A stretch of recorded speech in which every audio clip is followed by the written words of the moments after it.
These systems that don't have no sump, this is a joke. I've seen guys make videos saying $15 catch basin saves the homeowner thousands, but I argue this $15 catch basin costs the homeowner thousands when that system is so full of sediment. You got to abandon it and run a new pipe. This was supposed to be the Mac Daddy of catch basins, right? The 12 by 12. Hook a pipe up to here, another pipe up to here. The water shoots the gap and it drops sediment. No doubt, to this point, it's always caught more shingle gravel than any other basin. But we also know you got to dig a really big hole to put this in. And I question the sump. So they came out with this, and it's been a really big seller because it's so easy to install, but there's no sump. All things that I learned as a contractor of 38 years now. The problem I see with this is it restricts 4-inch pipe. And guys are putting silicone on these and letting it dry, hoping to get a good hold. That doesn't work that well, in my opinion. I also hated these big 12 by 12s because earthworms would always end up falling in these things. There's nothing worse than the smell of rotten earthworms. So that's why I like a turf restrictor. I hated doing a big bucket hole like this. When you go to service these, you're going to lose these screws. I hate these little screws. You're going to lose them. Guaranteed, you're going to lose them. I know this. It's a fact. Any contractor can tell you that. And then it doesn't have the sump capacity. You know, that's why we went ahead and designed these catch basins that have these single and double. This one here is our 4-way. Love this. This is our torrential rain 4-way connect catch basin. We just absolutely love it. You just slip on whatever coupler it is you need, whether it's 3-inch or 4-inch. If you need a 4-inch cap or a 4-inch grate, if you need a 6-inch grate or a 6-inch cap, no problem. Now this right here has 2 1/4 gallons of sump. It's only 5 inches wide and it fits in a trench made by a trencher. You can go to the rental store, trench in your line, and all this stuff just drops right in. You just press right on, and they seat right in. You can pop them right off, clean your catch basin, then just go ahead and press this in. Everything's a pressed fit. You might need a screwdriver to come in here on our turf restrictor plate and pop it out. No big deal. No screws to get lost in the lawn. You don't end up with all the earthworms, so you don't have that pungent odor, that terrible smell. You don't have this giant area that's just full of liabilities. Now you just have a really clean part to prevent the grass from growing over your grate or your solid cover so that you have a way to access and maintain your catch basin. We built this low profile sediment trap that holds 1 gallon of sediment. So you didn't have to put in these big bucket catch basins unless you needed one. Now what's nice about this will go inside PVC or it'll connect to corrugated pipe. Either or. It's a really nice fit, it's quick, and it's easy to hook up. We have a triple patent pending catch basin that is going to change the industry.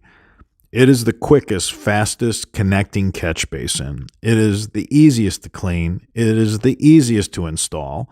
It fits in a groove made by a trencher.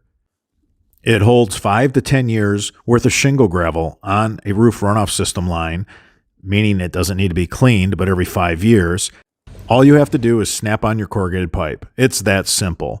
And then take some tile tape and go ahead, some really good plumbing tape, and tape that connection. This will prevent any root intrusion.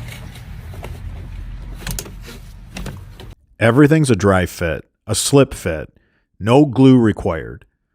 Just take some good plumbing tape, seal up that connection where you put the corrugated pipe on the coupler and where the coupler meets the catch basin. That is it. No leaks, no root intrusion, beautiful connection, strong. It's not going to come apart. Now you can vent the catch basin if you want to vent it.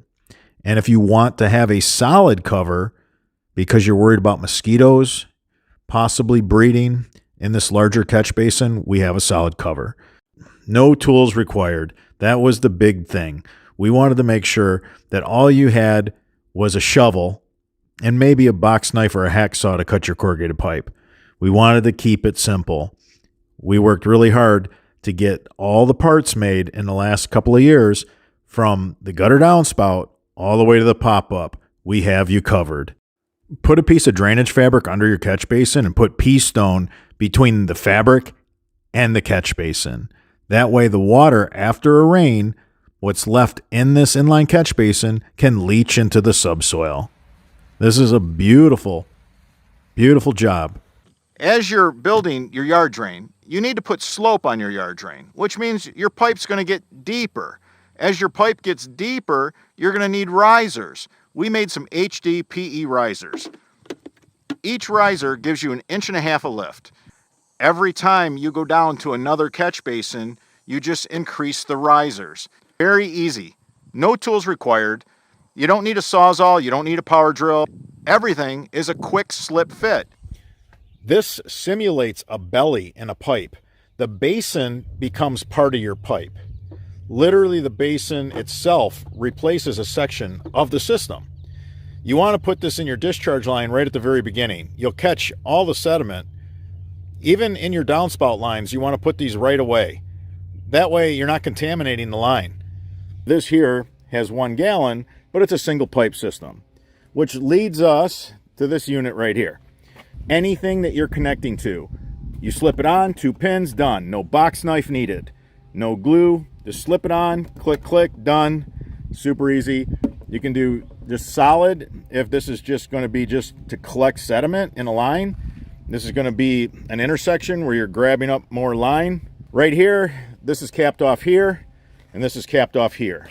I put some arrows on here to make this easy.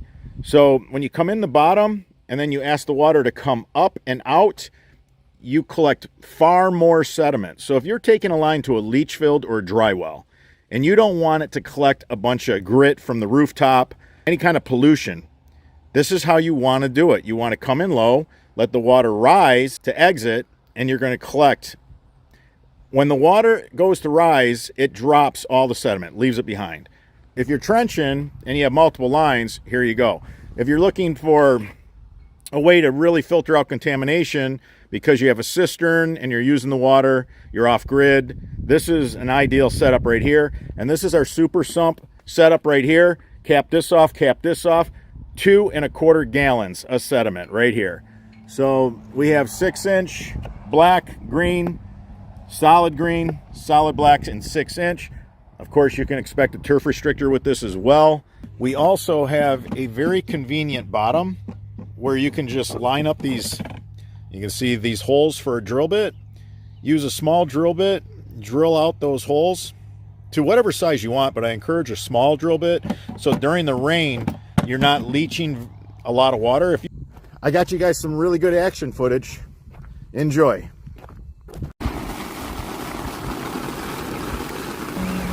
These were the 2 areas of high collection for water.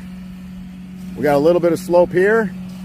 Now if we collect all that water in the low points, it can't build up and backfeed and flood the rest of the area that used to hold water.